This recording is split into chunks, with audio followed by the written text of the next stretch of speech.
নমস্কার বন্ধুরা, আশা করি সকলে ভালো আছেন। আজ একটি অ্যালোভেরা গাছ রিপোর্টিং করার ভিডিও আপনাদের সাথে শেয়ার করে নেব। এই অ্যালোভেরা গাছটি অনেক পুরনো একটি গাছ, এতটাই বড় হয়ে গিয়েছে যে সোজা হয়ে থাকতে না পেরে হেলে পড়েছে। তাই ভাবলাম একে রিপোর্টিং করে দিই।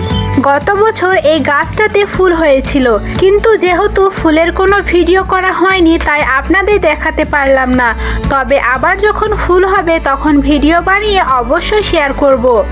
দেখুন এর কাণ্ডটা কতটা লম্বা হয়ে গিয়েছে মাটি থেকে, তাই এর কাণ্ড থেকে খানিকটা কেটে বাদ দিয়ে আবার টব বসিয়ে দেব ভাবছি, না হলে এর গ্রোথ ভালো হবে না। টবটাকে নিচে নামিয়ে নিয়েছি, খুব ভারী এটা। এর আবার একটা চারাও হয়েছে, এর আগেও বেশ কয়েকটা চারা পেয়েছি এর কাছ থেকে।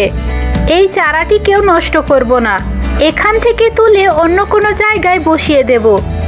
তো প্রথমে নিচের দিকে বড় পাতাগুলি কেটে নিচ্ছি, এবার কাণ্ডের এখান থেকে কেটে নেব।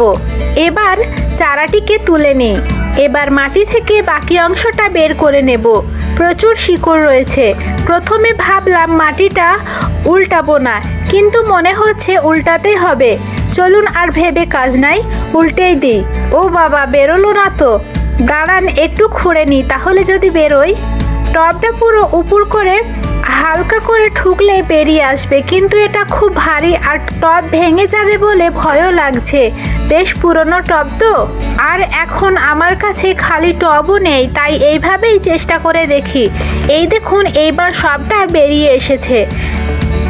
নিচে ড্রেনেজ সিস্টেমের জন্য কিছু পাথর বালি দেওয়া আছে, এটাকে রাখতে হবে, কিন্তু খোলানকুচিটা উঠে এসেছে, ওটা আগে ছিদ্রটার উপর দিয়ে দিই।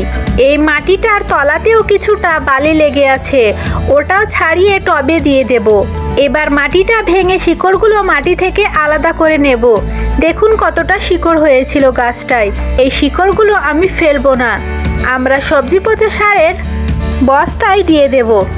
মাটিটা চালুনি দিয়ে চেলে নিতে পারলে ভালো হতো, কিন্তু এই মুহূর্তে আমার কাছে চালুন নেই।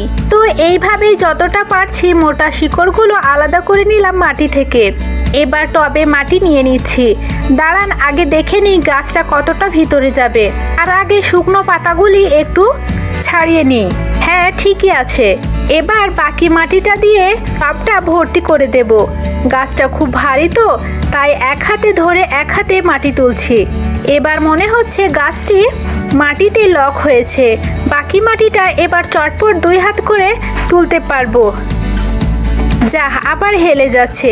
কোনো রকমে ওকে আবার সোজা করে দাঁড় করিয়ে গোড়াটা ভালো করে মাটির সাথে চেপে দেব। এবার ওই জায়গাতে, মানে যেখানে ছিল গাছটা, ওখানে তুলে দেব। এই যে তুলে দিলাম। আর এখন যেটা অবশ্যই করতে হবে সেটা হলো জল দিতে হবে।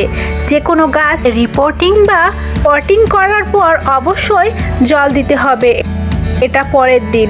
আমার অ্যালোভেরা গাছ দিব্যি সতেজ সুন্দর হয়ে আছে রিপোর্টিংয়ের পর।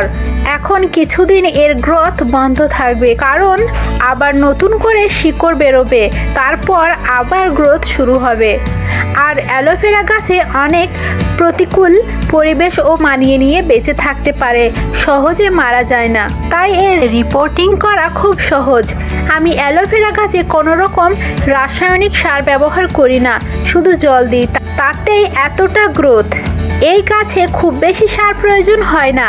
আর এটা যেহেতু আমি স্কিনে ব্যবহার করি, সেই কারণে রাসায়নিক সার ব্যবহার করি না। তবে মাঝে মাঝে একটু খোল পচা জল বা শুকনো চা পাতা দিই, যেগুলো দেওয়ার পদ্ধতিও আমি অন্য ভিডিওতে আপনাদের সাথে শেয়ার করে নেব। আশা করি ভিডিওটি আপনাদের ভালো লেগেছে। আজ এখানেই বিদায় নিচ্ছি, আবারও দেখা হবে আরেকটি নতুন ভিডিওতে।